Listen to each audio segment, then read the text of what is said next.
साल 1960 Bombay. Azad Maidan police station. दरवाजे से एक शख्स अंदर दाखिल होता है।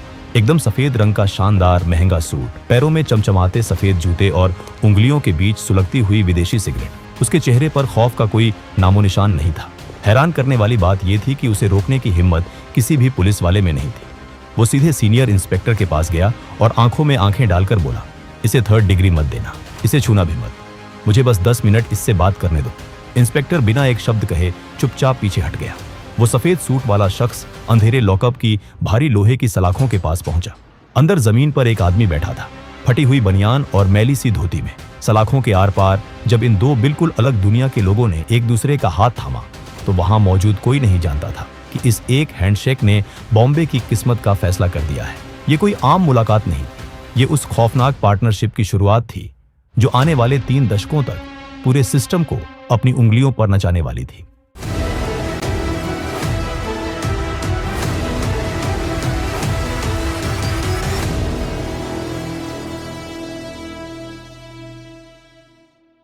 साल 1926। तमिलनाडु का एक बेहद पिछड़ा और सूखा हुआ गांव। वो दौर जब पूरा भारत अंग्रेजों की गुलामी में जकड़ा हुआ था और आजादी के लिए तड़प रहा था।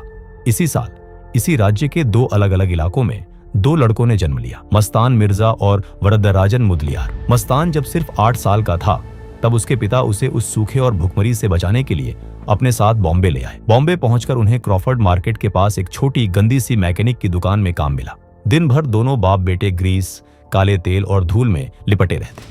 भारी भरकम गाड़ियों के टायर खोलना, इंजन साफ करना और ऊपर से ब्रिटिश अफसरों की डांट फटकार सहना, यही उनकी रोजमर्रा की जिंदगी थी। दिन भर की हाड़ तोड़ मेहनत के बाद रात को उनके हाथ में सिर्फ 5 रुपए आते थे। मस्तान के पिता बहुत ईमानदार इंसान थे। वो अक्सर उसके सिर पर हाथ फेर कर कहते, मस्तान, ईमानदारी की सूखी रोटी बेईमानी के मलाईदार गोश्त से बहुत बेहतर है।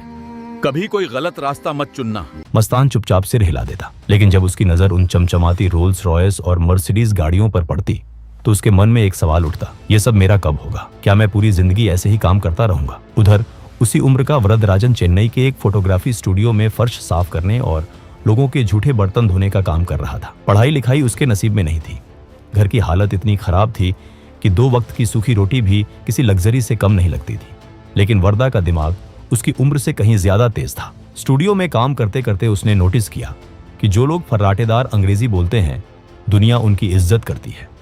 उसने चुपचाप लोगों को सुन सुनकर अंग्रेजी और तमिल दोनों भाषाओं पर शानदार पकड़ बना ली। साल 1944 तक हालात ने इन दोनों को बॉम्बे की कठोर सड़कों पर ला खड़ा किया।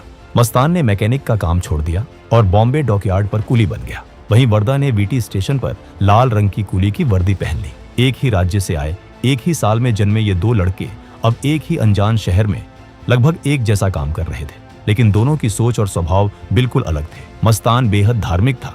वह हर रोज सूफी संत बिस्मिल्लाह शाह की दरगाह पर जाता, माथा टेकता और अपनी छोटी सी कमाई में से गरीबों को खाना खिलाता। 1947 में भारत आजाद हुआ, लेकिन बॉम्बे में एक अलग ही तूफान अंदर ही अंदर पक रहा था। ये वो वक्त था जब उत्तर प्रदेश, मध्य प्रदेश और पूरे नॉर्थ इंडिया से हजारों लोग पैसा कमाने की चाह में बॉम्बे आ रहे थे। इनमें से कई भटके हुए नौजवान थे जिन्हें काम नहीं मिला। पैसा कमाने की भूख उन्हें अंधेरे और खूनी रास्तों पर ले गई। रामपुरी गैंग, इलाहाबादी गैंग, कश्मीरी गैंग, ये सब भाईखला और डोंगरी के इलाकों में पनपने लगे। वो राहगीरों को लूटते, हफ्ता वसूलते और खून बहाते। लेकिन ये सिर्फ गुंडे थे, गली के मवाली। अंडरवर्ल्ड का असली सिंडिकेट अभी तैयार होना बाकी था। तभी साल 1952 में एक ऐसा फैसला आया जिसने बॉम्बे के पूरे गेम को पलट कर रख दिया। बॉम्बे प्रेसिडेंसी के तत्कालीन मुख्यमंत्री मोरारजी देसाई ने एक आदर्श समाज बनाने की चाह में पूरे राज्य में शराब पर पूरी तरह बैन लगा दिया। सिस्टम ने शराब बंद की, लेकिन लोगों की तलब और प्यास को वो कैसे बंद करते? इसी प्यास को करोड़ों के कैश में बदलने के लिए मैदान में उतरा वरदराजन मुदलियार। वरदा को समझ आ गया था कि यह सरकारी बैन उसके लिए कोई मुसीबत नहीं, बल्कि लॉटरी का एक गोल्डन टिकट है। उसने एक पुराने शराब माफिया के साथ हाथ मिला लिया। सेंट्रल मुंबई के माटुंगा, सायन और धारावी के इलाकों में उसने अपना बेस बनाया। धारावी को वरदा ने अपनी क्राइम कैपिटल में बदल दिया। रात के अंधेरे में वहां 100 से ज्यादा भट्टियां एक साथ जलती थी। एक रात में 120 लीटर से ज्यादा इल्लीगल देसी शराब बनती थी और उसे पूरे शहर में सप्लाई किया जाता था। लेकिन वरदा सिर्फ एक शराब माफिया नहीं रहना चाहता था। उसने एक पूरा नेटवर्क खड़ा कर दिया। तमिलनाडु से जो भी गरीब बॉम्बे आता, वो सीधा वरदा के पास जाता। वरदा उन्हें रहने के लिए झोपड़ी देता, सरकारी दफ्तरों से सेटिंग करके उनका राशन कार्ड बनवाता, बीएमसी से इलीगल पानी और बिजली का कनेक्शन देता और बदले में उन मजदूरों को अपने शराब के धंधे में लगा देता। वो उनके लिए भगवान बन चुका था। प्रशासन और सरकार से बहुत पहले वर्दा लोगों की मदद करता था। धारावी, जो आज एशिया की सबसे बड़ी स्लम मानी जाती है, उसे एक अभेद्य किले और अपने प्राइवेट वोट बैंक में बदलने वाला कोई और नहीं बल्कि वृद्धराजन मुदलियार ही था। इधर सेंट्रल बॉम्बे में वर्दा शराब का बेताज बादशाह बन रहा था और उधर समंदर किनारे बॉम्बे डॉकयार्ड पर मस्तान का तेज दिमाग कुछ और ही कैलकुलेट कर रहा था। कुली का काम करते हुए मस्तान ने एक चीज बहुत गहराई से नोटिस की। उसने देखा कि ब्रिटिश अधिकारी बाहर से आने वाले इलेक्ट्रॉनिक सामान, सोना और घड़ियों पर भारी कस्टम ड्यूटी लगाते थे।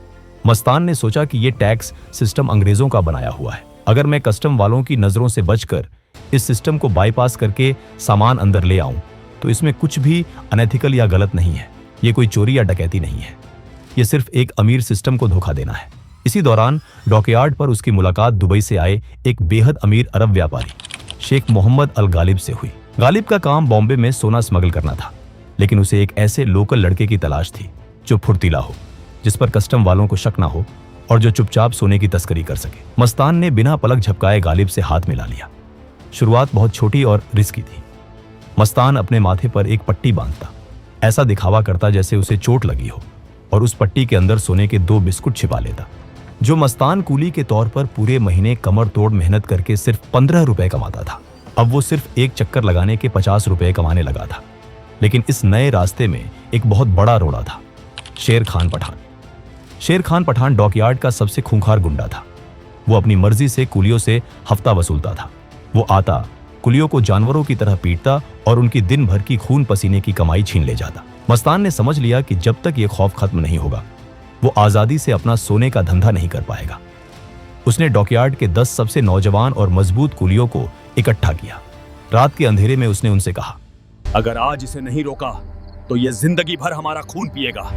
आज या तो ये शेर खान डॉकयार्ड छोड़ देगा या हम सब। अगली सुबह जब शेर खान पठान अपने 4 गुंडों के साथ हफ्ता वसूलने आया तो उसे अंदाजा नहीं था कि आज बगावत होने वाली है। मस्तान और उसके 10 लड़कों ने शेर खान को चारों तरफ से घेर लिया। उन्होंने शेर खान और उसके गुंडों को इतनी बुरी तरह पीटा कि शेर खान की रूह कांप गई।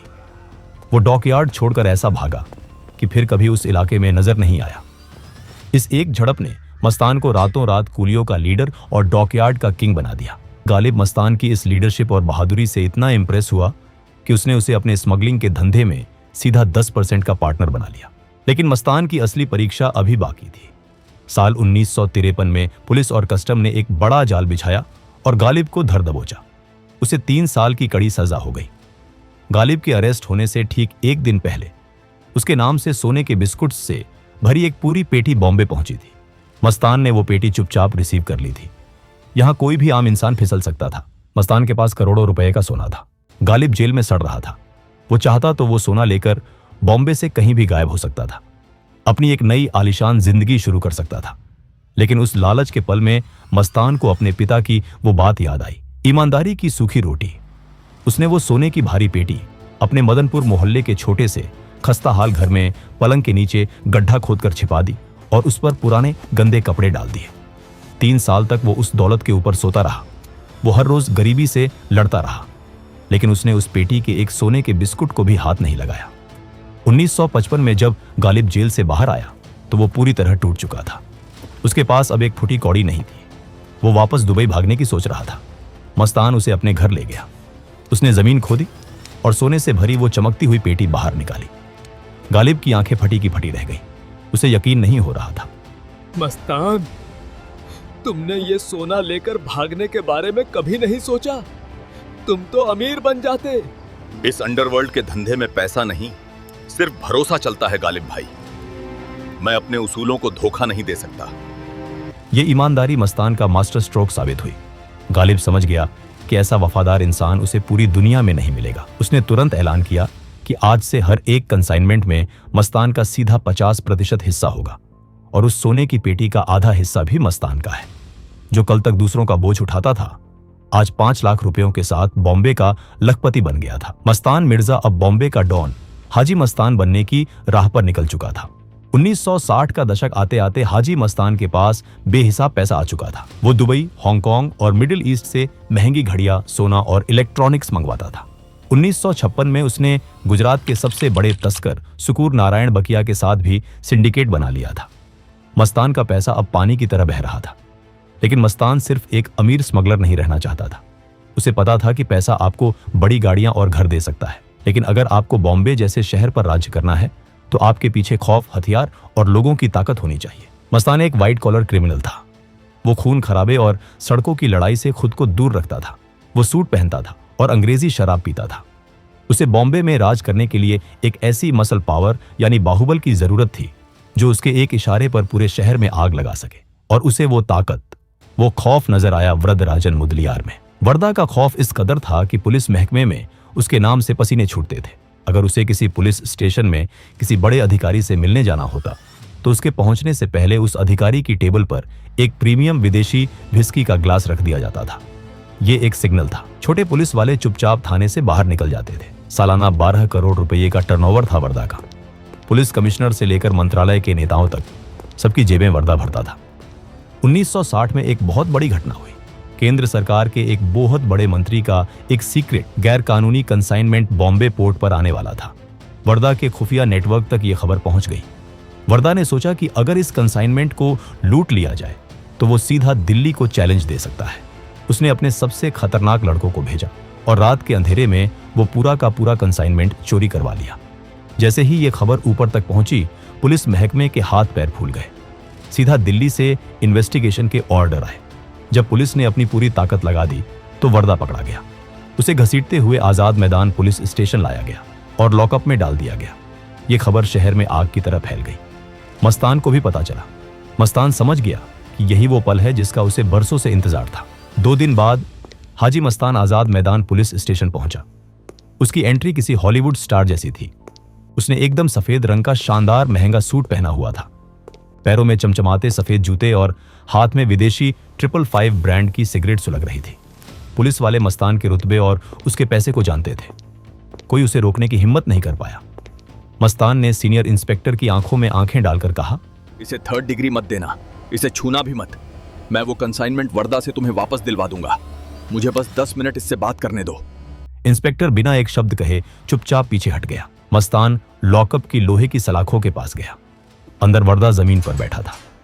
ये बॉम्बे अंडरवर्ल्ड का सबसे आइकॉनिक और ऐतिहासिक विजुअल था। मस्तान ने सलाखों के अंदर झांका और बोला, वनक्कम मुदलियार, मैं मस्तान हूँ। कंसाइनमेंट वापस कर दो। आज से मेरे साथ काम करो। वर्दा ने शक भरी नजरों से उसे देखा। उसे लगा ये अमीरजादा पुलिस का कोई दलाल है। मुझे इस सब में क्या मिलेगा? और तुम मेरे लिए ये पुलिस वालों से सेटिंग क्यों कर रहे हो? वर्धा, मुझे तुम्हारी ताकत चाहिए।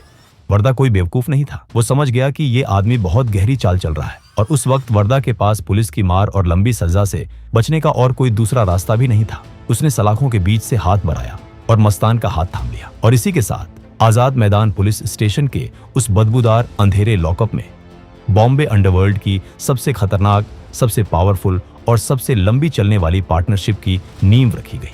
बॉम्बे के 2 राजा अब एक हो चुके थे। वही दोस्तों, अगर आप भी मेरे जैसे 2D एनिमेशन वीडियो बनाना सीखना चाहते हो, वो भी AI की मदद से, तो मैंने आपके लिए एक कंप्लीट कोर्स बनाया है जिसमें मैंने स्टेप बाय स्टेप सिखाया है कैसे कोई वीडियो वायरल होता है, कैसे सही टॉपिक चुना जाता है, कैसे मेरे जैसे एंगेजिंग स्क्रिप्ट्स लिखी जाती हैं, कैसे AI की मदद से 2D एनिमेशन विजुअल्स बनाए जाते हैं, कैसे AI से वॉइस ओवर जनरेट करते हैं और कैसे एक क्लिक में वायरल थंबनेल्स तैयार किए जाते हैं। अभी इस कोर्स पर 50% का लिमिटेड ऑफर चल रहा है। ये ऑफर सिर्फ पहले 100 यूजर्स के लिए, तो देर मत कीजिए। डिस्क्रिप्शन में दिए गए लिंक पर क्लिक करें और आज ही ज्वाइन करें। हाजी मस्तान और वर्दा मुदलियार का एक साथ आना बिल्कुल वैसा ही था जैसे बारूद और माचिस का एक साथ आना। अब तक दोनों शहर के अलग अलग हिस्सों में अपने अपने धंधे कर रहे थे, लेकिन अब उन्होंने पूरे बॉम्बे को एक मैप की तरह आपस में बांट लिया था। साउथ बॉम्बे, जहां अमीर लोग रहते थे, जहां बड़े डॉकयार्ड थे, जहां विदेशी बिजनेस होते थे, वो पूरा इलाका मस्तान ने अपने कंट्रोल में ले लिया। सेंट्रल बॉम्बे और सबर्ब्स, जहां मिल वर्कर, स्लम और आम जनता थी, वहां वर्दा का राज चलने लगा। दोनों एक दूसरे के काम में दखल नहीं देते थे, बल्कि एक दूसरे की रक्षा करते थे। अगर मस्तान के माल को कहीं ले जाना होता तो वर्दा के लड़के हथियारों के साथ एस्कॉर्ट करते। वर्दा अब सिर्फ एक माफिया डॉन नहीं, एक मसीहा बन चुका था। उसने अपने घर पर बाकायदा जनता दरबार लगाना शुरू कर दिया था। साउथ इंडियन कम्युनिटी या बॉम्बे के किसी भी गरीब इंसान को कोई भी तकलीफ होती, चाहे वो पुलिस का झूठ केस हो, जमीन का कोई विवाद हो या घर का आपसी झगड़ा, लोग पुलिस स्टेशन या कोर्ट नहीं जाते थे। वो सीधा वर्दा के दरबार में हाजिरी लगाते थे। वर्दा फैसला सुनाता था और उसका फैसला पत्थर की लकीर होता था। अगर उसने किसी को सजा सुना दी तो बॉम्बे का कोई पुलिस वाला उसे बचा नहीं सकता था। हर साल माटुंगा स्टेशन के बाहर वो गणपति का सबसे बड़ा पंडाल लगाता था। इस पंडाल में पूरे शहर से लोग, पुलिस वाले और नेता आते थे। वर्दा को बहुत अच्छे से पता था कि धर्म, आस्था और खौफ के कॉम्बिनेशन से आम जनता को कैसे कंट्रोल किया जाता है। उसका जलवा ऐसा था कि कई बार खुद हताश पुलिस अधिकारी वर्दा से रिक्वेस्ट करते थे कि वो शहर में छिपे हुए फरार मुजरिमों को सरेंडर करवा दे, और वर्दा के सिर्फ एक मैसेज पर खूंखार से खूंखार मुजरिम चुपचाप जाकर आजाद मैदान या डोंगरी पुलिस स्टेशन में सरेंडर कर देते थे। सिस्टम पूरी तरह से वर्दा के कंट्रोल में था। दूसरी तरफ हाजी मस्तान अपने बिजनेस को ग्लोबल लेवल पर ले जा रहा था। सोने की तस्करी तो चल ही रही थी, लेकिन मस्तान ने एक नया लूप होल ढूंढा। भारत में विदेशी सोने की भारी डिमांड थी, लेकिन मिडिल ईस्ट और अफ्रीकन देशों में भारत की चांदी की बहुत ज्यादा डिमांड थी। मस्तान ने यहां से चांदी स्मगल करके अफ्रीका और दुबई भेजना शुरू कर दिया। यह धंधा इतनी तेजी से बढ़ा और इससे इतना प्रॉफिट हुआ कि अंडरवर्ल्ड और इंटरनेशनल मार्केट में उसकी चांदी का नाम मस्तान की चांदी पड़ गया। वो एक ब्रांड बन चुका था। मस्तान ने बॉम्बे के सबसे पॉश इलाके मालाबार हिल में एक आलीशान सी फेसिंग बंगला खरीदा। उसके पास विदेशी मर्सिडीज कारों का पूरा काफिला था, लेकिन उसकी सबसे फेवरेट कार थी एक इंपोर्टेड सफेद मर्सिडीज बेंज 200। मस्तान को बॉलीवुड की ग्रैंड पार्टियों में, बड़े बड़े नेताओं के साथ प्राइवेट मीटिंग्स में और मैगजीन्स के पेज पर देखा जाने लगा था। दिलीप कुमार से लेकर राज कपूर तक कई बड़े फिल्मी सितारों के साथ मस्तान की तस्वीरें अखबारों में खुलेआम छपती थी। वो फिल्मों में पैसा लगा रहा था। करीब 2 दशकों तक मस्तान और वर्धा ने बॉम्बे पर एक ऐसी मजबूत हुकूमत चलाई जिसे ना कोई ईमानदार पुलिस वाला तोड़ पाया, ना कोई चालाक नेता। साल 1975 प्रधानमंत्री इंदिरा गांधी ने देश भर में इमरजेंसी लागू कर दी। रातों रात 21 महीनों के लिए देश के कॉन्स्टिट्यूशन और आम नागरिकों के अधिकारों को सस्पेंड कर दिया गया। सरकार ने तय किया कि सिस्टम को साफ करना है और अपने विरोधियों को कुचलना है। इसी क्लीन अप ऑपरेशन और मीसा एक्ट के तहत जो सबसे बड़े नाम सरकार के राडार पर आए, उनमें से एक था हाजी मस्तान। मस्तान को रातों रात उसके आलीशान बंगले से गिरफ्तार कर लिया गया और येरवड़ा जेल में डाल दिया गया। मस्तान के लिए यह एक बड़ा झटका था। उसका सारा पैसा, सारे नेता दोस्त सब गायब हो गए। लेकिन जेल की वो काल कोठरी मस्तान के लिए अंत नहीं, बल्कि एक नए ट्रांसफॉर्मेशन का सेंटर बन गया। उसी जेल में मस्तान की मुलाकात लोकनायक कहे जाने वाले जयप्रकाश नारायण से हुई। जेपी नारायण उस वक्त इंदिरा गांधी सरकार के खिलाफ सबसे बड़ी और सबसे इज्जतदार आवाज थे। जेल के अंदर मस्तान और जेपी नारायण के बीच कई लंबी बातचीत हुई। जेपी की फिलॉसफी, उनकी थिंकिंग और उनके समाज सुधार के नजरिए ने मस्तान के दिमाग पर बहुत गहरा असर डाला। जेपी ने उसे जुर्म की इस काली दुनिया को छोड़कर एक नेक और आम इंसान की तरह जिंदगी जीने की सलाह दी। जेपी की उन बातों ने मस्तान के दिल और दिमाग को अंदर तक हिला दिया। जब 18 महीने बाद मस्तान जेल से बाहर आया तो वो पूरी तरह से एक बदला हुआ इंसान था। उसने हमेशा हमेशा के लिए स्मगलिंग और क्राइम की दुनिया से तौबा कर ली। तस्करी को अलविदा कहने के बाद मस्तान ने अपनी जिंदगी का आखिरी दाव राजनीति के मैदान में चला।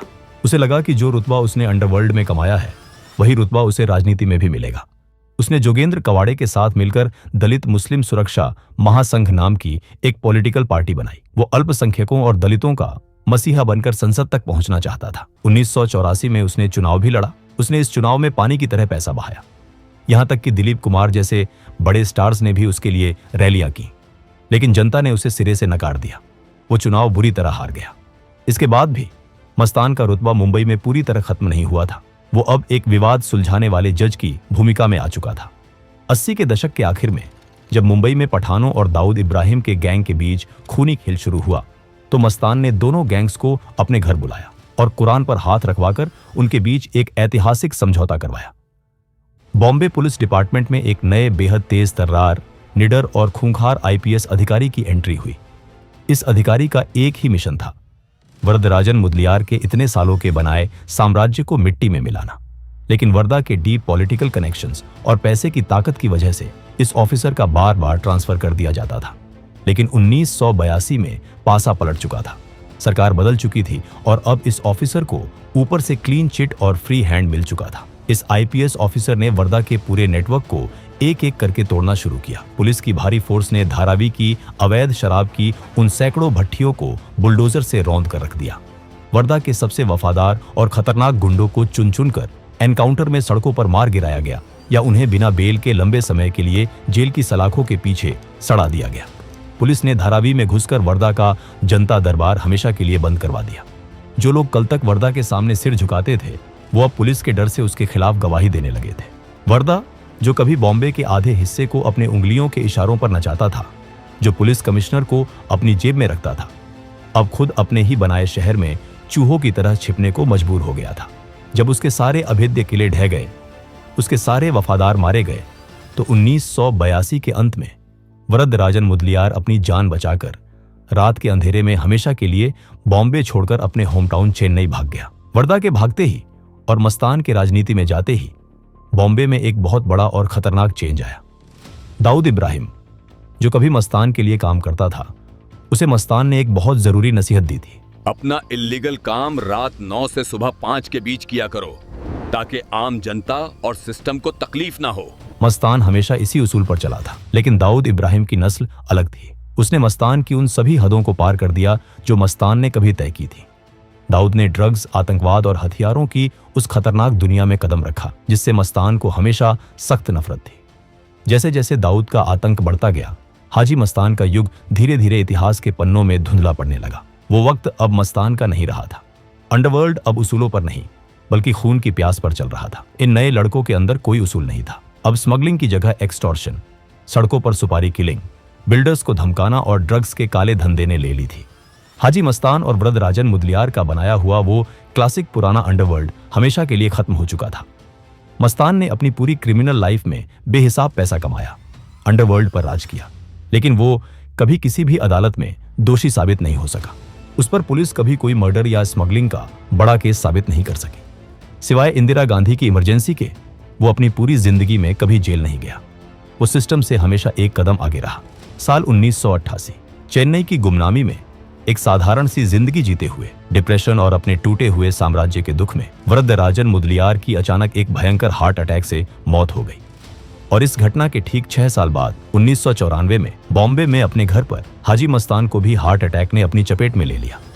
हाजी मस्तान और वरदराजन मुदलियार ये सिर्फ पुलिस फाइल्स में दर्ज 2 नाम नहीं थे। ये बॉम्बे अंडरवर्ल्ड के वो असली आर्किटेक्ट थे जिन्होंने अपराध को सड़कों की लड़ाई से उठाकर एक मल्टी करोड़ इंडस्ट्री में बदल दिया। उनके जाने के बाद बॉम्बे बहुत तेजी से बदला। अंडरवर्ल्ड के चेहरे और तरीके बदले। दाऊद इब्राहिम और अरुण गवली जैसे नए डॉन आए जिन्होंने शहर को गोलियों से छलनी कर दिया। दोस्तों, आप इस पूरी डॉक्यूमेंट्री और इन दोनों किरदारों के बारे में क्या सोचते हैं? हमें अपनी राय नीचे कमेंट सेक्शन में जरूर बताइएगा। अगर कहानी पसंद आई हो तो इसे लाइक करें और चैनल को सब्सक्राइब करें। तब तक के लिए जय हिंद, जय भारत।